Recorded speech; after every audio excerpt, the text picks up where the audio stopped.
आज के इस वीडियो में करने जा रहे हैं प्रॉफिट लॉस चैप्टर के इस प्यारे से क्वेश्चन को। इस क्वेश्चन को बच्चों पढ़ते हैं और देखते हैं इसमें हमसे पूछा क्या गया है। क्वेश्चन में कह रहे हैं आपको, a man purchase some eggs at 3 for 16 rupees and sold them at 5 for rupees 36.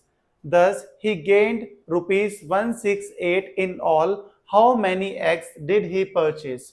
आपको बोला गया कि एक आदमी है, वो क्या करता है, वो 3 एग्स को खरीदता है कितने रुपए में? 16 रुपए में। 3 अंडे खरीदता है 16 रुपए में और वो बेच देता है 5 अंडों को, 5 एग्स को कितने रुपीस में? 36 रुपीस में।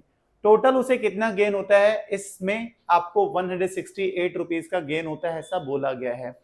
अब उस आदमी ने कितने अंडे परचेज किए ये आपको बताना है। तो नंबर ऑफ एग्स जितने उसने परचेज किए ये आपको फाइंड करना है। तो इसी को बच्चों आप अज्यूम कर लो, let number of eggs he purchase be x. हमने मान लिया कि उस आदमी ने एक्स अंडे खरीदे होंगे, ठीक है। क्वेश्चन में बोला गया है कि उसने सबसे पहले कितने अंडे खरीदे हैं? 3 अंडे खरीदे हैं 16 रुपए में। तो जो कॉस्ट प्राइस है सीपी ऑफ 3x कितने रुपए दे रखे हैं? आपको दे रखा है 16 रुपए, ठीक है। 3 अंडे 16 रुपए में खरीदे हैं। तो अगर मैं आपसे पूछूं एक अंडा कितने रुपए में खरीदा होगा तो आप कैसे बताओगे? तो कॉस्ट प्राइस ऑफ 1 एग निकालना है तो 3 से कर देंगे डिवाइड। ये तो 3 है, उधर डिवाइड में चलेगा तो 1 एग कितने आ जाएगा? 1 एग की आ जाएगी सीपी 16/3 रुपीज, ठीक है। इतना आ गया आपके पास कॉस्ट प्राइस, कितना? एक एग का। खरीदे कितने हैं उसने? मैंने अज्यूम करा टोटल कितने अंडे खरीदे हैं? एक्स अंडे खरीदे हैं। तो टोटल एक्स अंडों की सीपी क्या होगी? तो हम इसे लिख लेते हैं, फाइंड कर लेते हैं, CP of x eggs.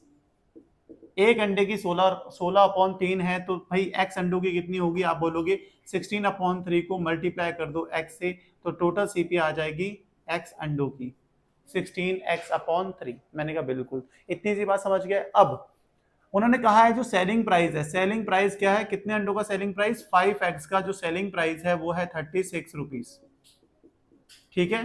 5 eggs का जो सेलिंग प्राइस है वो 36 रुपीज दे रखा है। तो एक एग का सेलिंग प्राइस कितना होगा? Same selling price of 1 egg. एक एग का सेलिंग प्राइस कितना होगा? देखो 5 से डिवाइड कर देंगे किसको? 36 को। 36/5, सिंबल को सही कर देते हैं रुपीस के, ठीक है। इतने रुपए होगा, 36/5 होगा एक अंडे का सेलिंग प्राइस। तो अंडे बेचेगा कितने? भाई एक्स अंडे खरीदे तो बेचेगा कितने? भाई एक्स अंडे तो बेचेगा। तो सेलिंग प्राइस क्या हो जाएगा? एक्स एग का selling price of X egg eggs equals to कितना हो जाएगा भाई? 36/5 को मल्टीप्लाई कर देंगे, कितने अंडे खरीद रहा है? एक्स अंडे खरीद रहा है। तो कितना आ गया हमारे पास? सेलिंग प्राइस 36/5 एक्स, ठीक है। 36x/5 भी आप कह सकते हो। तो ये एक्स अंडों का कॉस्ट प्राइस हो गया, ये एक्स अंडों का सेलिंग प्राइस हो गया। तो टोटल ओवरऑल क्या हो रहा है? गेन हो रहा है कितने रुपए का? 168 रुपीज का गेन हो रहा है, ये आपको बोला गया है। तो गेन हमें पता है, तो इसके आगे हम जगह दी है तो यहाँ पे कर ले रहे हैं। गेन कितने का हो रहा है? गेन फाइंड करने का फॉर्मूला होता है आपके पास selling price minus cost price, यही होता है आपको कि बिल्कुल। गेन कितने रुपए का हो रहा है? आप बोलोगे 168 रुपीज का गेन हो रहा है। सेलिंग प्राइस हमारे पास है 36x/5। कॉस्ट प्राइस हमारे पास क्या है? देखो कॉस्ट प्राइस है 16x/3, सही है। सेलिंग प्राइस था 36x/5, सीपी था 16x/3। कैसे आया आपकी? कैसे प्लेस करा मैंने? फाइंड कर रखा है। देखो एक्स अंडू का कितना है? कॉस्ट प्राइस ये है और सेलिंग प्राइस क्या है? ये है।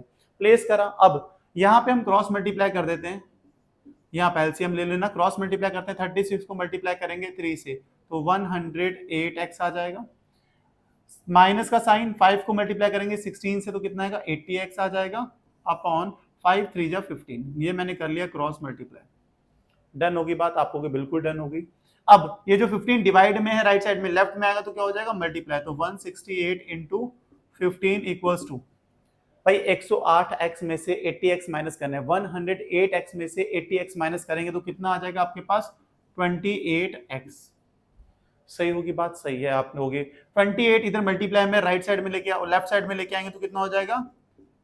168 इंटू 15 अपॉन डिवाइड में चले जाएगा, क्योंकि भाई राइट साइड में मल्टीप्लाई में एक्स की ही वैल्यू फाइंड करनी है, क्योंकि कितने एक्स परचेज करें। 28 6 जा कितना होता है 168 होता है। तो बचा क्या हमारे पास 6 इंटू 15 इक्वल्स टू एक्स। कितना आ गया 6 इंटू 50 कितना होता है 90। कितना आ गया 90। तो भाई कितने एक्स परचेज करेगा, ये तो मैंने करा था let number of X he purchase be X, तो एक्स की वैल्यू कितनी आ गई 90। तो कितने एक्स परचेज करेगा वो आदमी, वो करेगा 90 एक्स परचेज, तब जाके उसे 168 रुपीज का प्रॉफिट हो जाएगा, गेन हो जाएगा। तो अब लिख सकते हैं number of X he purchase is 90। Done. ये क्वेश्चन यहीं पे समाप्त हुआ।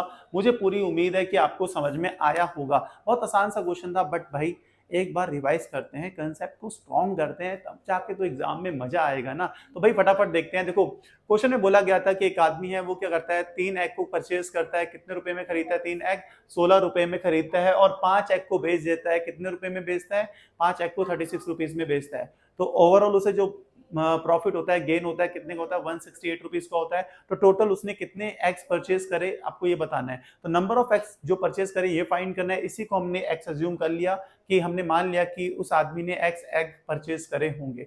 कॉस्ट प्राइस 3 एग का दे रखा है 16 रुपए, तो एक एग का कितना होगा 16/3 हो जाएगा। टोटल एक्स एग खरीदे हैं तो सीपी कितनी हो जाएगी एक्स एक्स की 16x/3। ऐसे ही सेलिंग प्राइस दे रखा है 5 एक्स का कितना है 36 रुपीज दे रखा है। ठीक है, तो एक एग का सेलिंग प्राइस कितना होगा 36/5 रुपीज हो जाएगा। एक्स एक्स का कितना हो जाएगा हमारे पास सेलिंग प्राइस 36x/5। तो भाई आपको पता है टोटल गेन कितना हो रहा है 168 रुपीज का हो रहा है। फॉर्मूला होता है selling price minus cost price. Value place करी और सॉल्व करा। नंबर ऑफ एक्स उतने कितने परचेज करें 90 करे हैं, ये हमारा आंसर आया। होप आपको ये क्वेश्चन समझ में आया होगा। समझ में आया तो वीडियो को लाइक करना, नहीं आया तो भाई कमेंट करना, बताना यार कि नहीं समझ में नहीं आया, बात नहीं बनी। लेकिन आप कमेंट करते हो तो अच्छा लगता है। इसी अच्छी बात के साथ आज की इस वीडियो को खत्म करते हैं। होप ये क्वेश्चन समझ में आया होगा। समझ में आया तो वीडियो को लाइक कर देना। मिलते हैं नेक्स्ट वीडियो में नेक्स्ट क्वेश्चन के साथ। तब तक bye bye, good night, take care.